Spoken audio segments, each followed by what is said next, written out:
It's been quite a week, and my devotional is based on this. In Genesis 2:18, God said that it's not good for man to be alone. That's why He created woman.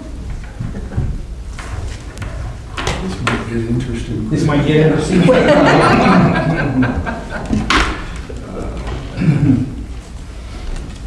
God had a plan for man not to be alone from the beginning. And this week, my normal helper out there at the house is busy with other jobs. And I was alone working. And it's amazing how God planned it all out. That we are not to be alone. Now, He made woman for us, for the men, for good reason, because we do need someone. But then when He said in Ecclesiastes, where two are together, where you can accomplish more with two, where you can stay warm with two, and yet a threefold cord cannot be broken. His whole idea, and as we look at the church as a whole, is it individual? Is it just Jesus and me? No. It's the church as a whole. I remember, Dina will probably know because Jill's not here right now. What birthday was it that you guys celebrated me being a hermit? 40th or 50th? 50. I think it was 50. 50th birthday, they celebrated, and they... More mustaches. Yes, everybody, including women, wore mustaches. Yeah, I look like my brother. And they made fun of me because my original goal was to be a hermit. Wasn't to be with a woman, wasn't to be married, it was to live in the backcountry as a hermit. And that was their whole theme on that birthday party. I should have been a hermit, should have been. I could have been a hermit. I could have been a hermit. But you know, I think of that, and that's the same thing as us thinking that it's just me and Jesus, that I don't need anybody else. Just me and Jesus. Every one of us here needs each other. Yeah. Every one of us. We all need each other. It was a fantastic day for me because I had Andrew out to the house and then Byron showed up and it was like 3 of us there. And we got lots of stuff accomplished. And I know the first 2 days, Monday and Tuesday, it seemed like I worked all day long by myself and I didn't get nothing accomplished. As I look back on it, what did I get done? Just a small, piddly amount. But it tells us that we can get more done with each other when we work together. When you think of all of the things, the gifts, our callings and things like that, how those things will come out when you are with people. You learn how to lead others, how to delegate, how to hand things off to other people. You learn all these things, how to receive from others. You know, when you're alone, you kind of get in your own little bubble, and you don't know how to handle all those things. And it's not good. As he said in the beginning, it's not good for man to be alone. And He developed the church so that we could be together. It's our fellowship that makes us strong. Satan is out to isolate us. That's what he wants to do. He wants to put us alone somewhere, and we don't have our brothers and sisters to uplift and strengthen. He glories in that. That's what Satan wants. If I can get you alone, and it doesn't necessarily mean physically. If he can get you alone mentally, it's a breeding ground for all kinds of things to go on. That's why you don't see a lot of people looking at one computer. It's one person looking at one computer. And they're alone, and that's what it is. It's Satan working on you. If you had 2 or 3 people hanging over your shoulder watching, Would it be different? More than likely it would. Because we keep each other in line. That's essential for the church. If we don't have each other, who is going to keep us in line? Because we can drift mighty easily. I remember it was a couple weeks ago that Andrew gave his devotional. He was talking about broad is the path and narrow is the way, and that. And he said, the broad path is like a plain, like the plains. And there's some of you have never been on a plains, but a lot of you have. And you know that it's flat. There's no landmark. There's nothing. And the thing that is, you can turn in any direction and just take off.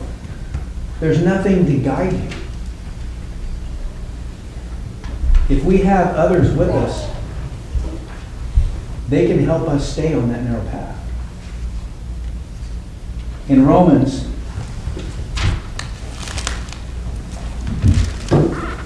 12:10, it says, be devoted to one another in brotherly love. Honor one another above yourselves. How can we do that alone? How can we do that? It says, be devoted to one another. It doesn't say be devoted to yourself. Be devoted to one another in brotherly love. Honor, not yourself, but honor one another above yourself. So that's what we need to do. With each one of us here, we're all a family. We're all one. Yet we're individuals. But we do not function well without everyone being a part of it.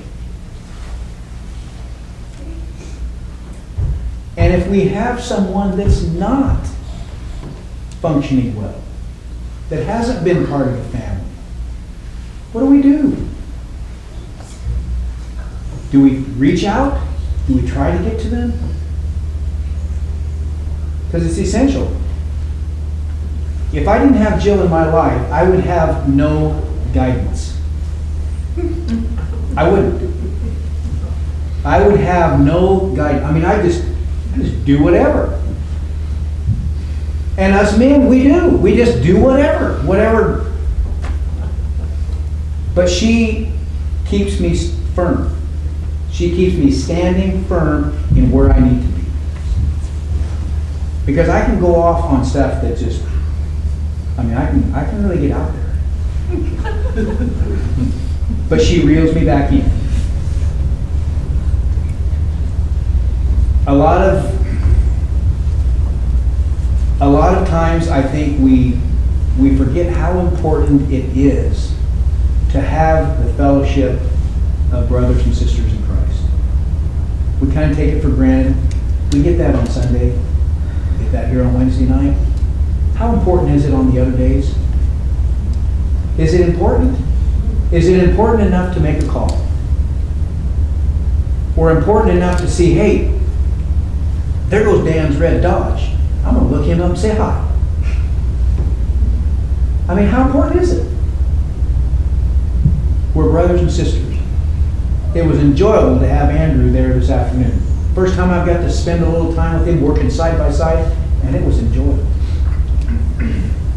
And it wasn't, well, how's the weather today? Or, boy, the stock market's really went up, hadn't it? Or, it wasn't that. It was, well, how did you become a Christian? Well, let me tell you about my life. Let me tell you how I met my wife and how she became a Christian. And that is the things that are important.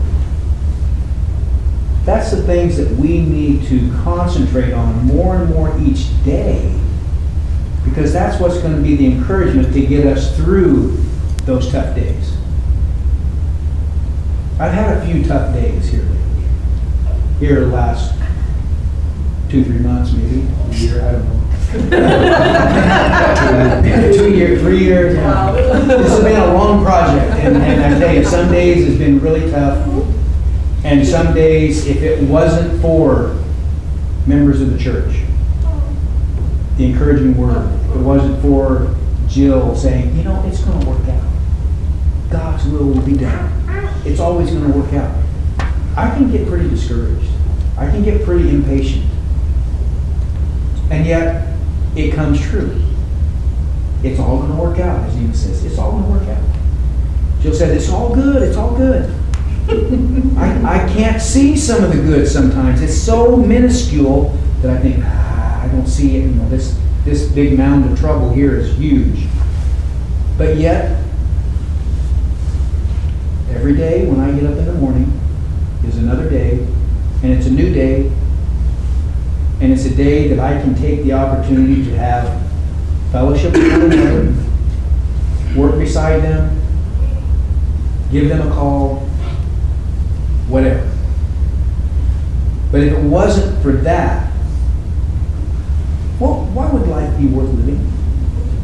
If it wasn't for this family, what would make life worth living right now?